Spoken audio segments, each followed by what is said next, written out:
İsenmisiz? Jey günlerinde siyasi medeni tırmış toktap kala kıbık. Kişiler yolda. Şulay da milli iş bir vakitte da toktalda almıyor elbette. Biz bütün Dünya Tatar Kongresi'nin şu dünya stüdyasında da toktatırga tilemi bize biteli. Şu temperatürü kaynar bulsa da. Mene iki makale misalında ko'rsatirga tilim, eli milli işler hem bahaslar toktalmaganın. Millet turunda iki makale. Mene Vatanım Tataristan gazetesinin songu Yuvan Sanı. Onda çıkan intervyu Kıtayda doğup üsken hem hazır Kazan'da yaşavuşu Ferit Müslimov bilen. Bu makale otala Tatar nişik taralgan. Şundan da yaşkına tuğa şunday sıravu. Tatar nişik olay sevilip yaşı, niçin olay, koşan taralgan ol. Mene şul sırauga cevabını Ferit Müslimov bire. Çünkü ol bileyindi Kıtayga özünün nişik barıp çıkkanın hem nişik Kazan'a koytkanın. Sebeplerini bulay deb ete ol. İzilüden, izerliklewden, kışlayıp, şokundurudan koşup, boş yerge tilemişe hem yirak karak yol algan bu Tatar milleti turunda. Tilin, dinin, kın kuruşun, gırıf gadetlerin saklap kalırga tırışkan Tatar. Şul sebeple Tatarlar Ural'da, Sibir'de, iksiz şiksiz Kazakistan dalalarında, Orta Asya'da bisteler hem şehirler tüzüp, bugün de sebilip yaşaydı Ferit Müslimov. Hem tağı tıgılrak da etkende. Rossiya şikleri kengegende Pyotr I şunday Farsı yaklarına hücum bilen barganda özü bilen askerinin yartısı Tatarlar bula. Yani olay tege izilüden korkup kana tugul devlet işi boyunca devlet patşalar hakimligin tesirasında da barganlar Tatarlar. Mine şunday yolda var. Hem Yekaterina I turunda iske ala Ferit Müslimov. Sırav birgende de, cevap birgende de Əbi Patşa iske alınmışı, buldura almış. Çünkü 18. asırda ol kışlap şokundurunu toktatırga emir bire. Şundan da 418 meşitini jimirgen Luka Kanaşeviç'ini bir katı suga Yekaterina. Hem eyde özleri yaşasın, nindi din tutsalar da özlerinin ışı dib etken. Mine şul yolu bilende taralgan kişiler var. Lakin Əbi Patşa'nın da özünün planı bulgan. Orta Asya'nı basıp alğanı vakitte Tatarlarının yardımı tiyerge deyip ümitlengen. Hem belki tigendir de. Yani mine Qorağız Rossiyaga şunday münasebet. Bizde dinlerini kıyırsıtmıyorlar. Tatarlarga tiymiler degen tesir kaldırışında. Şunday yaxşı yolu bilende işlegenler. Tatarlarını kengaytu hem sibu için, şiramcirler için. Udar komsomol tüzülüşleri içinde gitkenler. Bulsa da devlet kuşuğu bilince. Hem доброволецler üstilegi bilen küçkenler. Bilesiniz mi? Köpme şunday yollar. Mine şul yollarının birisi Ferit Müslimovlar gitken inkılaptan soň Künçıgış Hataba vatanda ıslar soğuşunda oklar yağında, yaki yanda kulak, raskulaçıvınya vakitinde küçkende bulgan indi. Ferit Müslimov'un gailesi. Mine şul yakta başta Kıtay şegine bargan, anasın Kıtay şege özgergen. Hem onlar şurada Sincan Uygur provinsiyasına varıp çıkan hem şunda yaşaganlar. Mene nişik çıkan hem taralgan Tatarlar. Özleri tilepte, tilemişe de yani şu maklumatını bilirge gerek. Lakin biz şunu da unutmazga tiyir.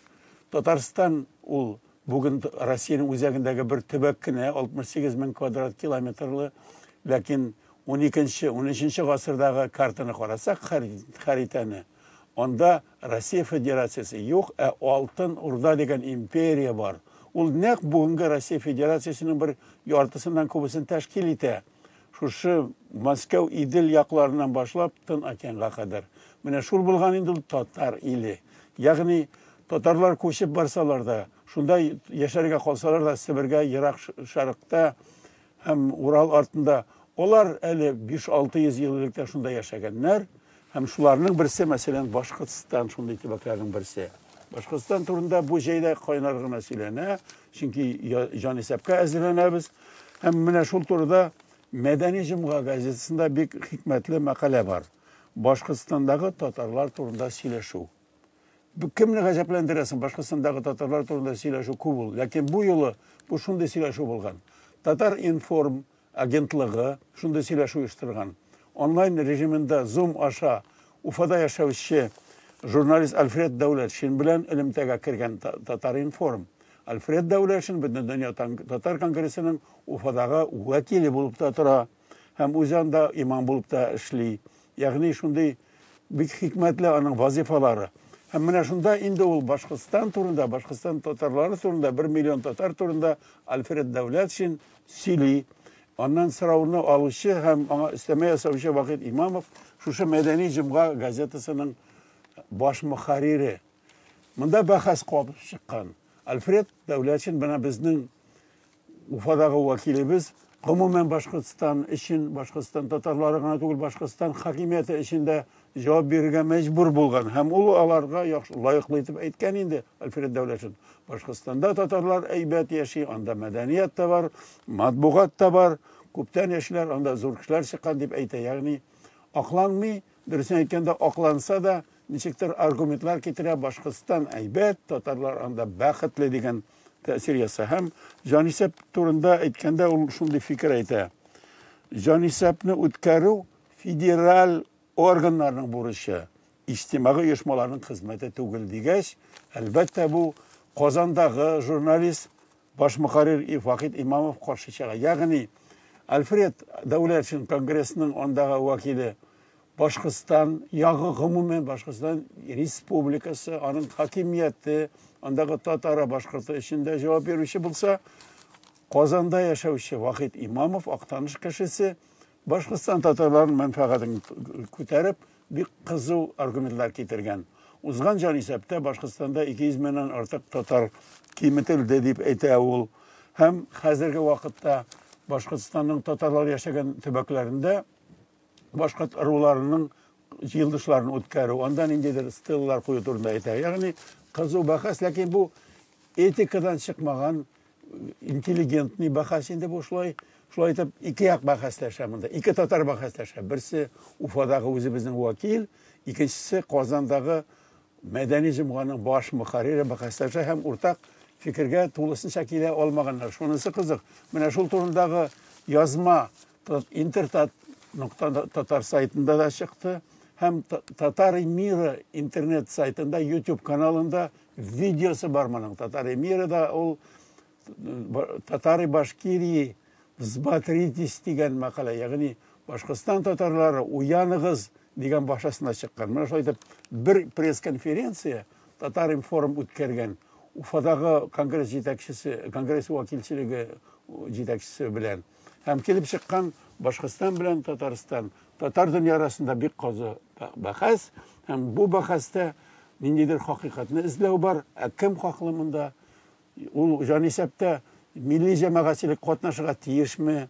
Үзләренең татарлыкларын якларга тиешләрме? Мөмкинме бу? Менә шул турыда шундый бер дискуссия тапкан. Аллага шөкер, бу дискуссиядә әдәптән һәм әдәби формалардан беркем дә китмәгән.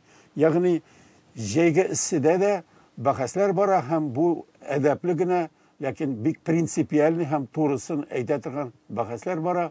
Мөгаен бу милләтнең тормышын яхшырак аңларга ярдәм итәр мондый бәхәсләр һәм мондый матбугат залпы, чөнки газетта, интернетта, информация агентлыгында пресс-конференция, мәкаләләр, YouTube'лар, видеолар булып чыккан вакыйга моңа кадәр булганы юк. Менә шушы пресс-конференция ике кешенең сөйләшүе, Рәмис Латыпов бу пресс-конференцияны алып барган Татар информнан шул кадәр үк милләт турында дискуссияның алай моңа кадәр булганы юк иде. Хәзергә шуның белән тәмам.